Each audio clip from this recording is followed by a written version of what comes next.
Welcome to Alex Gordon Audios, where the grim dark universe meets peaceful dreams. These stories are crafted for those who find peace in darkness, comfort in war tales, and relaxation in the midst of cosmic horror. Prepare to journey through the rich tapestry of Warhammer lore as you drift into the void between consciousness and slumber. Don't forget to subscribe, and may the Emperor's light guard your dreams when the darkness of the galaxy threatens to consume all. Ready your minds for the next chapter, Warmaster of Chaos Part 24. For the first time in remembered history, Minos was at war with itself. The vast manufactoria of the industrial world were dependent on a constant flow of materials from the rest of the Torredon Gap and beyond, from the fuel which kept the gears turning to the raw, unprocessed ore which was turned into weapons and commodities for merchant ships to carry toward distant worlds. But with the withdrawal of the Imperial Navy and the collapse of order in the subsector, that flow had petered out almost completely. As trade across the subsector died out, the wheels of industry had ground to a halt, and millions of workers suddenly found themselves with nothing to do. By itself, this was a problem, as it was a well-known truism in the Imperium that idleness among the lower classes fostered disquiet, and disquiet bred corruption. But then the Administratum lords of the world decided that, since the workers were no longer working, they shouldn't get their food stipends, which they traded every day for the bowls of nutrient paste which fed them and their families. This wasn't a rationing measure meant to stretch supplies. The food stores of Minos were well stocked, to ward against famine should the warp storms or pirates cut the regular shipments from the agri-world of Emperor's Chalice required to sustain its billion-strong population. No, this decision was reached for purely procedural reasons, following the exact letter of regulations instead of exercising even the most basic level of common sense or decency. As anyone who didn't have their nose stuck in an accounting book could have predicted, the announcement was met with disbelieving shock by the population, quickly followed by panic and outrage. Rumors of the Navy's withdrawal, which had previously been more or less contained through ruthless, if atypical information control, spread like wildfire. People could endure hardship. If told that this was the will of the God Emperor, they would do it gladly, finding pride in their sacrifice. But they would not endure their children starving while food sat on shelves in storage. The first riot happened less than 24 hours after the announcement, and while the local law enforcements called shield bearers managed to disperse it through the liberal use of shock mauls and tear gas, it was far from the last. The fourth riot was the one where the shield bearers finally broke ranks and ran for their lives, and the one whose maddened, hungry mob broke into the closest refrigerated warehouse to pilfer its contents. Chaos didn't truly begin, however, until the building hosting the planetary central administration was stormed by rioters, and the Administratum adepts who had made the decision dragged in the street and beaten to death, along with the governor and every member of his government who hadn't escaped in time. After that, civil order had collapsed, planet-wide, with what cooler minds might have regarded as suspicious rapidity. But by that time, those were few and far between on Minos, and they were preoccupied with more urgent matters, such as survival. Within weeks, the remnants of the shield bearers, the rioters and the surviving nobles and their personal guards all clashed in the continent-spanning streets and boulevards of Minos. Manufactoria and hablocks were set ablaze. Agitators called for the people to cast off the yoke of imperial rule, while others prayed to the master of mankind for deliverance. It was mayhem. It was anarchy, and it was anarchy. And it was to this that the Protectorate fleet arrived one day, emerging from the warp at the system's edge. "Well, this is a fine mess," I said, out loud, looking at the central hololith on the Worldwounder bridge. It would be a lie to claim that Minos was beautiful, even from orbit. Millennia of industrial activity on such a massive scale had turned the planet's seas into toxic sludge, and a permanent pollution cloud hung over the world like a shroud. Not even the vast distances of space could make the swirls of brown and black smoke look like anything less than filthy smears on a once pristine Purge. As an industrial world, Minos's continents were almost completely covered in sprawling factories and had blocks for the workers, mixed together in ways I couldn't help but think would expose the civilians to unhealthy levels of pollutants, which was something I knew a truly devout servant of the Imperium wouldn't have let concern him, and I silently mourned how far I had fallen from my tutor's ideals since leaving the Schola Progenium. The distaste of the Slaukenberg-born around me for the state of the world was obvious on their faces. To them, this was yet another example of the Imperium's corruption, that it would force billions of its citizens to dwell in such a place. Never mind the fact that the demands of 1,000,000 worlds and countless war fronts made such places an absolute necessity in order to keep mankind safe. They were used to the Borg's heretical approach, which I had deliberately sabotaged, in order to keep the Protectorate from being able to resist any real effort by the Imperium to reclaim its territory, with admittedly questionable results. And then, of course, there was the ongoing civil war, which wasn't doing the world any favor, telling the proles they couldn't eat if they didn't work, and they couldn't work wasn't quite the stupidest thing I had ever heard. I had spent too long on Slaukenberg, under the rule of the Jabbus, and forced to attend official ceremonies, by my position, for that to be the case. But it was close to the top, all the same. I could only hope that, whichever short-sighted, crown-pinching bureaucrat had made the abysmally stupid decision, was among those who had gotten lynched in the ensuing riots. We had arrived in system a little over 24 hours ago, long enough for the fleet to travel from the Mandeville point to orbit. The local space defense force hadn't even tried to stop us. Not only wouldn't they have stood a chance, but O'Reilly had easily been able to convince their captains that we were on a pirate hunting expedition across the gap. She had pointed to the presence of the Rocinante and Jewel of the Void, still bearing clear sign of battle damage, but sailing in formation with the rest of our fleet, as evidence of our recent success. As it had turned out, the Bloodied Crown vessels had passed through the system on their way to Senguer, and though they hadn't wasted time attacking the system, the CDF was still understandably relieved to hear of their defeat. Since they would have been next on the chopping block, their commanders had bought Aurelius lie wholesale, and were all but stumbling upon one another in their attempts to help us, which still left the question of what to do about Minos. There was no way I could justify us simply ignoring it and leaving to pursue Auric, not without doing catastrophic damage to the expedition's morale. In the time since our arrival, rumors of what was happening on the planet's surface had already spread across the fleet, aided by the efforts of Christobal's and Harold's cultist associates before I'd even realized what they were doing. Not that making sense of this mess was easy.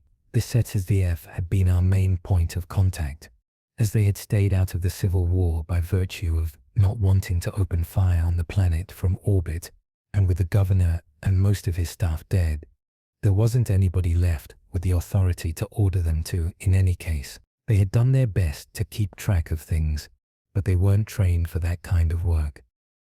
They had sent their data over when Irelu had asked, and our social experts, meaning Harold and Christobal, had been poring over it ever since, as had General Malone's own military analysts. "All right," I said, turning to look at the two cultists. "Tell me what we are dealing with here." We glanced at one another, then Christobal inclined her head slightly, letting Harold go ahead first. "By our current best estimates," began Harold, "there are around 16 different factions present on Minos. The remnants of the loyalist forces are still active and in communication with each other, but they lack a coherent command structure or a plan of action. From the transmissions we've intercepted and decoded, there appears to be a lot of disagreement as to who has seniority and should hold overall command. The members of the War Council were too dignified to snigger at this mention of imperial incompetence, but I could feel their smugness all the same. I shook my head, letting some of the sadness I felt show on my face. The Liberator, after all, was supposed to care for the people of the Imperium, and such disunity didn't serve anyone. Well, anyone who wasn't us. Not exactly a pleasant thought, but not one I could avoid either. "How disappointingly predictable," I said aloud. "What else?" "We believe we've located where the tech priests have gone to ground," said Christabel. "They have regrouped inside one of the main generateria in the northern hemisphere, and their defenses are killing everyone who tries to get close. Power is still running through the lines though," I noted. That much was obvious from orbit. Even through the pollution clouds, had the power been cut, entire sections of the world would have been plunged into darkness. I shivered internally at the thought of the panic and anarchy such a thing would cause, and gave silent thanks to the Omnissiah that, despite the madness that had befallen their world, the tech priests of Minos were keeping to their sacred duties. "Yes, Warmaster," Herald confirmed. "The tech priests are broadcasting looped warnings to all the other factions to stay clear of the generatorium. Regardless of their allegiance, several rebel groups which tried to approach were eliminated by combat servitors and arcs of redirected power, and one of the PDF units still active approached before withdrawing without making contact. It is doubtful that my brethren care overmuch which faction ends up victorious in the struggle," said Tessilon Kappa from where they stood. Several of their mechadendrites were connected to the hololith, allowing them to upload the data directly into their internal cogitators, rather than through what they doubtlessly considered the inferior medium of a visual display. "I believe they are waiting for things to calm down before emerging and start the process of rebuilding. Probably the most sensible thing they could do, under the circumstances," I nodded, glad that someone was keeping a level head down there. "Now, what about the rebels? Unlike our own uprising, the Minosians didn't have the advantage of the Liberator and his council to coordinate their efforts in throwing off the yoke of imperial oppression." Harold replied promptly. I would have scoffed at the blatant flattery, if not for the fact that I could read the tension Magus's face well enough to know that he was perfectly sincere, as were the looks of respect everyone else in the room cast in my direction at the reminder. Their rebellion appears to have been entirely spontaneous, in response to the decree that would have starved them all to death, with little thought being given to the future. "Understandable, given they didn't have a future unless things changed," said Arilu. "Even the most desperate will fight with all they have in such a situation." "Indeed, Lady Vanya Stobel," said Harold with a nod in her direction, before resuming his briefing. I didn't bother paying attention to the details as he listed the various groups which had formed in the riot's immediate aftermath. Once the plebs had realized that they hadn't been immediately slaughtered by the authorities as they had most likely expected, none of them appeared to be harboring heretical sympathies, though as Harold pointed out, that didn't mean much. Any group with such leanings would have concealed them to avoid risking uniting everyone else against them. Given what had happened on Slaukenberg, I had no doubt that the Dark Gods had an eye on the situation and were already looking for potential dupes to corrupt in order to turn a perfectly understandable overthrow of a regime that had failed its duties to the God Emperor into a chaos rebellion. As I had learned more about the ruinous powers than I was comfortable with, I had come to believe that such a thing was tragically common in the Imperium. The moments people turned from the Imperial creed, regardless of their reasons, chaos came creeping in through the cracks. The promises of the Dark Gods would sound very tempting to victorious rebels, now faced with the prospect of Imperial retribution, and they would embrace damnation, one seemingly reasonable step at a time. With how long the Imperium took to answer most distress calls, by the time a response arrived, the well-meaning rebels, who might have risen up against a genuinely incompetent and corrupt regime, such as the Jabbus, though I suspected they had still been an extreme case, were corrupted into warped parodies of their former idealism. I shuddered to imagine how many times that story had played itself out across the millennia, until the High Lords and other Imperial worthies came to believe every single act of rebellion to be caused by chaos and deserving of heresy's punishment. Not that the Dark Gods were above helping such rebellions happen, of course, as I knew better than most. Hopefully, though, we would manage to keep things on Minos from degenerating into blood sacrifices, desecration of imperial churches, and the rest of the heresies I had worked so hard to keep from happening on Slaukenberg since the uprising.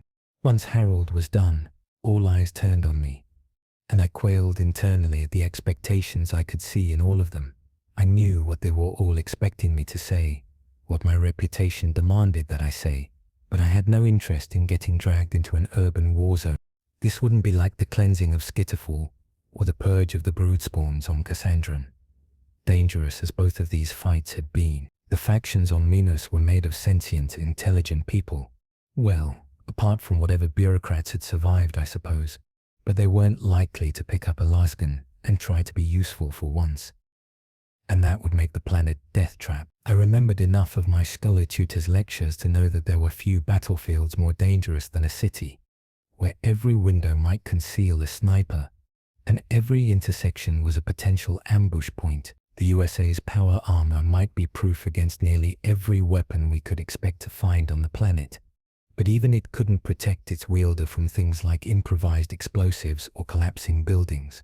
At the same time, I couldn't simply tell the rest of the War Council that this wasn't our problem, or that we had more important matters to attend to, and order the fleet to leave and continue its journey. Fortunately, I had managed to come up with a solution. All I needed to do was present it in a way that the heretics around me would buy it. And after all those years, that was something I had become distressingly good at. The people of Minos cry out for liberation, and it is our duty to answer, I began, and everyone nodded approvingly, as I'd known they would. They need our help, both to complete their breaking free of the Imperium's shackles, but also to survive now that their masters have abandoned them and left them to their fate. An industrial world couldn't survive without regular food shipments any more than Cassandran itself could have before we'd shared the nutrient paste-making technology with its population. Minos's total population was lower than that of a proper hive world, but it still numbered in the billions and was far too polluted to support an agriculture capable of feeding itself. The food stores might prevent starvation for a time, but eventually they would run out, and what would happen then would make the current anarchy look like a dispute between court ladies over tea. Fresh off our efforts to prevent precisely such a nightmarish scenario on Cassandran, everyone present understood that implicitly. However, I continued, every eye returning to me at once. At the same time, the threat of Auric's foul experiments cannot be ignored. Pacifying Minos will be a long and arduous task, and that is time we cannot risk giving the insane director of the Bloodied Crown. Again, this was nothing less than the truth. If, as we suspected, the Auric had figured out a way to replicate the effects of prolonged warp exposure on latent psychers, I didn't want to see what he would do once his back was driven to the wall by the death of most of the Shadow Cartel's leadership. Therefore, we will split up our forces, I declared, before forging ahead. The bulk of the fleet will remain here and proceed with the liberation campaign, while the Worldwounder will continue the hunt for Auric's laboratory. While leaving so much of our flotilla behind wasn't my preferred course of action, in this particular scenario I was convinced it was the right move. If the might of the Worldwounder and the forces aboard wasn't enough to deal with the Bloodied Crown's director, then I doubted that bringing the rest of the fleet would help. As the meaning of my words registered, a wave of unease swept over the gathering of heretics. My lord, General Marlone eventually called out to me, looking like he wasn't sure he believed what he'd just heard. Do you mean to leave Minos to us, then? Precisely, I nodded. I have faith that, by the time I return, you will have dealt with the situation here and put an end to the conflict on Minos. We won't disappoint you, Lord Liberator, said Malone, puffed up with self-importance at the honor he believed was bestowing upon him and the others.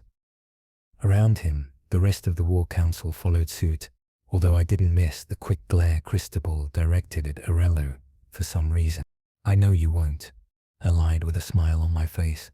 It took time to set everything up. Of course, even though I believed it to be the best course of action available to me. The thought of leaving the USA to fight without me being there filled me with dread. I was terrified that, by the time I came back, I would find Minos turned into a charnel pit, with the corneties piling up, the skulls of Imperial citizens in the streets, and chanting my name in ruinous praise.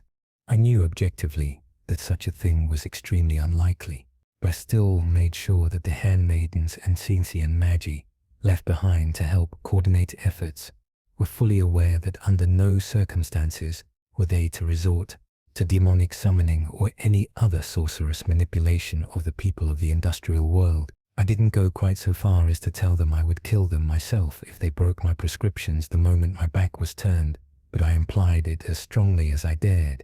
While I wasn't there, General Malone would be in charge of the armed forces and the overall campaign. Christabel, Harold and Tessilon Kappa would advise him and spearhead diplomatic overtures to the fractious rebel groups. This would be the first time any of them operated on another world without me present to monitor them. And while in practice, this would be little different from how things normally ran on Slockenberg, all of them seemed to be taking it very seriously. In addition to the USA, the Minos campaign would also see the first deployment of the Cassandran units, which had joined us on the Hive world.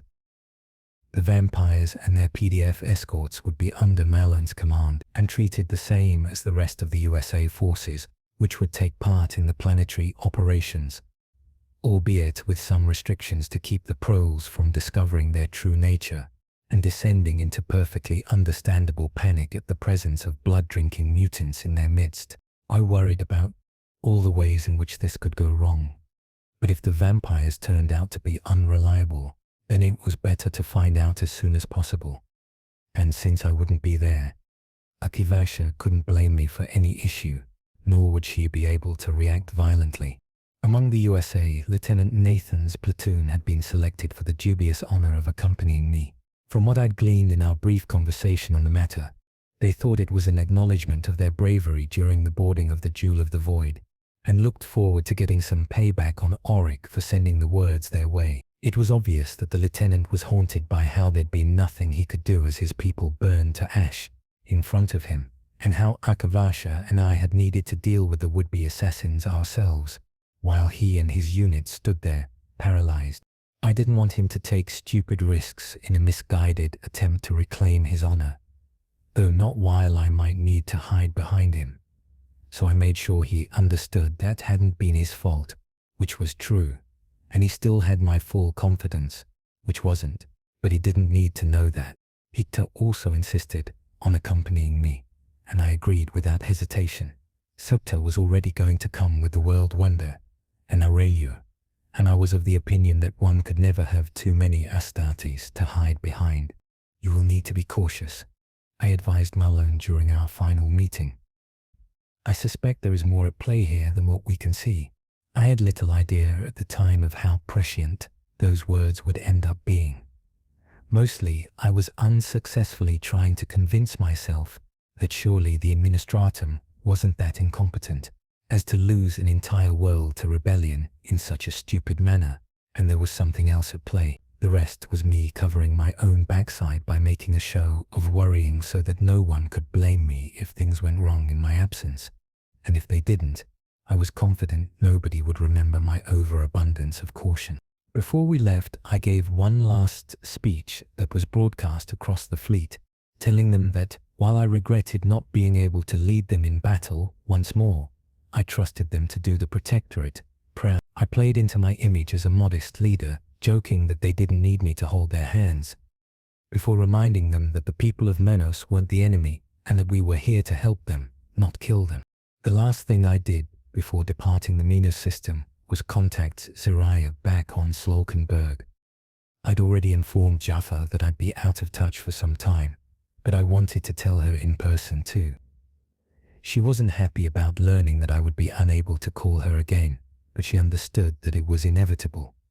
She did extract a promise that I'd be careful when dealing with Auric, which I was all too happy to give her, and then we were gone. The Worldwounder entered the warp, and we were cut off from the rest of the expedition and the greater Protectorate for the duration of the trip. The navigator wasn't sure how long the journey would take, as the route we were following barely existed at all. I found that rather worrying, but Aurelio assured me her three-eyed mutant knew his craft well enough to see us through. Once again, the sudden isolation really helped me realize how used I had become to the Ansible's miraculous technology. For the rest of the galaxy, star-spanning communication was a matter of weeks, if not months, using astropathic choirs to relay messages across the void's unthinkably vast distances. Not for the first time, I resolved to make sure that the Imperium gained the benefits of this amazing technology as soon as possible. Days passed aboard the rogue trader vessel, indistinguishable from one another. To keep my mind from wandering into places I'd prefer not to visit, I busied myself as best I could, spending my days training, walking around the ship, talking with the USA officers present aboard, and making sure they believed I aided their skills, and entertaining little Lucia by drawing on my experience with Zaraya at her apparent age, while my nights were almost uniformly spent in her mother's company. It was during one of these nights that I was suddenly awakened by what I can only describe as a sudden lurch in the very fabric of reality. One moment I was sleeping, Aurelia in my arms after a very pleasant evening, and the next she and I were both wide awake, our hands moving to the weapons we both kept close to hand out of not-so-paranoid habit. "What was that?" I asked. Before Ezielu could answer, the door to the chamber slammed open, and Jurgen and Malicua burst in, weapons at the ready. Before Ezielu or I could say anything, they checked the room, before Malicua moved on to the rest of the suite, while Jurgen stayed close by. "What's going on?" I asked him. Neither Alio nor I were outraged at this breach of our privacy, but we were surprised all the same. "War breach, sir," replied Jurgen. "Demons. I can feel them." "Well, Frack?" Next to me, Irelu let loose a stream of curses of surprising viciousness for a lady of her prestigious position. "Bridge, this is the lady captain," she called out after putting her combead into her ear. "Tell me what's going on." There was a brief pause during which she listened to the report of her crew. Then she turned toward me, her expression grim. "Jurgen is right. The Gellerfield was briefly breached just now. It was only a temporary breach, thank the gods, but we have reports of dynamitic presence in the lower decks. They haven't got to anywhere important for now, but it's only a matter of time, and they are killing my crew. I have to go down there and banish them." "I'll go with you," I told her, and she nodded as if that had never been in doubt, which, truth be told, it hadn't. No matter my feelings on the matter, I simply had no choice. I had to join the fray, or risk losing the respect of not just Herelu and Jurgen, but every single person aboard the Worldwounder who had bought the lie of Cain the Liberator. In addition, it was a given that our best warriors would go, and I'd feel a lot better having them around me, rather than sitting alone in a room, wondering if the next incursion would happen right there. Thankfully, Jurgen wouldn't let me go without first putting on my armor, so I didn't have to charge into a dynamic incursion while in my nightclothes. Herelu also put on her own suit of gently purring armor, and grabbed her blue metal staff out of the sealed vault in which it rested in between her needing it. The artifact gave me the creeps, but if we were going to face demons, I wanted her to have every one of her witching tools with her. By the time we were prepared, Aurelu's people had finished putting together a purging force, which would hopefully be enough to deal with the situation, and which had gathered in a nearby hall where we rendezvoused with them. They were armored with shock mauls, boarding shields, shotguns and flamers, the kind of war gear you would need for the close quarters battle of the inside of a starship, as well as for the cleansing that would follow. Sutra and Hector were there too, having apparently been training together when the breach had happened, as well as a contingent of Vanya Stobel household troops. Lieutenant Nathan had also arrived with his full platoon, bringing our numbers to just under 100 armed men and women, and I was beginning to feel cautiously optimistic. The USA had fought daemons before, first in Skyttafall, and more recently on Cassandran, and acquitted themselves well in both cases. Ikivasha also suddenly appeared. One moment, I had been considering whether to risk sending someone to her quarters to ask for her assistance. The next, she had been there, causing militia to nearly draw her blades in surprise, which would have ended badly for her, before checking the movement, as she recognized the Volkihar Paragon. Together, we marched toward the depths of the ship, following the household troops, who knew the ship better than any of us. We walked down corridors lit with the red of emergency lumens and went down mass conveyors normally used to carry cargo across the ship. The elevators used by the crew weren't large enough to accommodate our war party all at once, and none of us were stupid enough to split our forces unless there was no other choice. The lower decks of the Worldwounder reminded me a lot of the underhive of my youth. All cramped corridors and ancient technology none of the locals understood. Said locals were cowering in the darkness, hiding from the monsters rampaging in their home. I felt a sudden, unexpected spike of anger at the thought. Regardless of how well Arelu ran her ship, these people's lives were already difficult enough without being hunted by infernal horrors. The deeper we went and the closer to our destination, the more signs of the breach we could see. I could glimpse faces on the metal walls, contorted in agony and weeping bloody tears. I was certain I could hear whispers in the constant background noise of the ship, which I'd long since grown used to. But whenever I tried to isolate them and determine their source or meaning, they faded away. Despite their training, it was clear that the rest of the group was also spooked. Even Ariel and Militia, the former probably because she knew what these signs portended. The latter because Drukari had little experience with matters of the war. Only Hector and Sucha looked unconcerned, but given that one of them had spent an eternity in the Eye of Terror and the other was a renegade, Astartes of unknown origins, that was little comfort. So I was rescued from these dark thoughts when, suddenly, next to me, a position I'd assumed as naturally as I could, since it let me stay in the middle of our group while looking like I was protecting her. Aurelio cursed, before signaling for a halt and turning in my direction. "I've just heard from the bridge," she said. "There has been another breach." "Where?" I asked, fearing the worst. "The Engineerium," she told me. This wasn't quite the worst-case scenario that would have been the bridge having already fallen, but it was close. If the Engineerium fell, then, if we were very lucky, we would be forced out of the warp in the middle of nowhere. With the Ansible's and Aurelio's knowledge of sorcery, we might be able to get help before starving to death. Far more likely, however, we would all die in a fiery explosion, as the immense reactor serving as the beating heart of the Worldwounder was damaged by the daemons, with the survivors ending up thrown into the warp, unprotected, and at the mercy of its denizens. Needless to say, something had to be done, and fast. But the Engineerium was too far from our current position. My hive rat's instinctual grasp of three-dimensional spaces told me as much. We would never make it in time, even if we ran all the way there, which would only make us too exhausted to be of use in any case. There was only one option. I decided. I turned toward Akivesha, trying to think of the best way to phrase my next words. Out of all of us, she was the only one likely to reach the Engineerium in time and still be able to deal with whatever demonic horrors awaited there. "Lady Akivasha," I began, but before I could beg her, she nodded, frowning with displeasure, but clearly knowing what I was about to ask and why it was necessary. She glared at Jurgen and Militia in silent warning not to let me die while she was gone, and left without a word, disappearing down the maze of corridors. I blinked, surprised despite having already seen what the Paragon was capable of several times, then shook myself. I had to trust that Akivasha would be able to deal with the situation in the Engineerium. In the meantime, I had my own warp breach to deal with, no matter how much I didn't want to. "Let's keep moving," I told everyone else, and we resumed our descent into the bowels of the Worldwounder.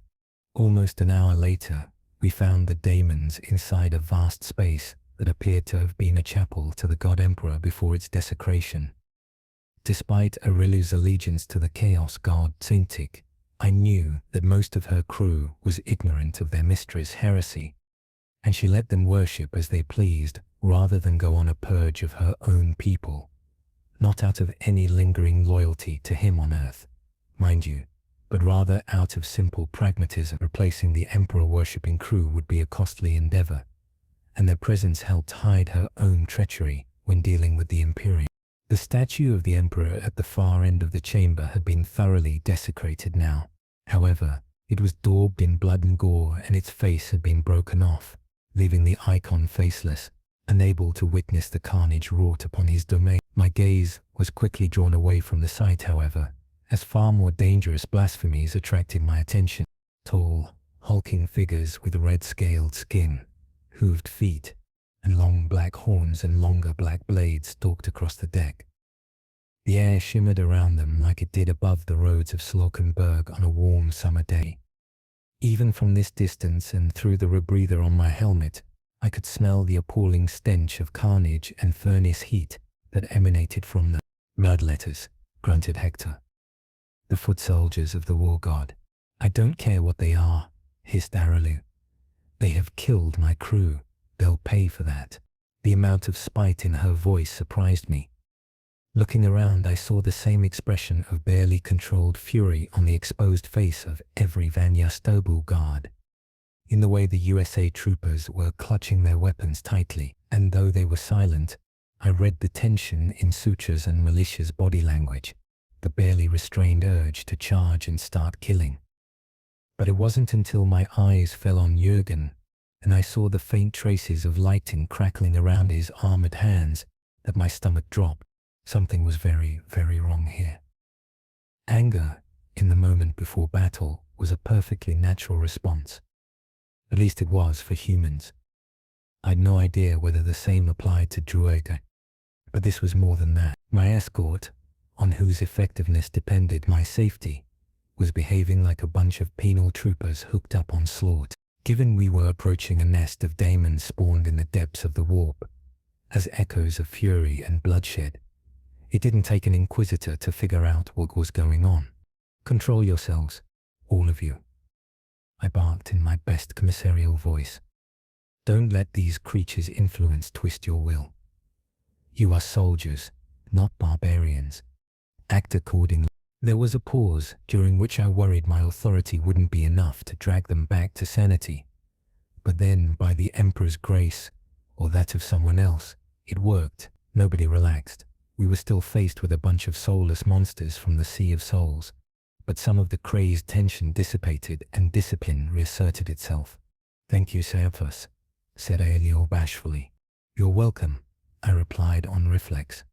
Unfortunately, while my outburst had prevented the forces around me to turn into battle-crazy lunatics, it had also attracted the attention of the bloodletters away from their play with the corpses of their victims. They turned in our direction, their monstrous faces contorting into what a madman might have considered smiles.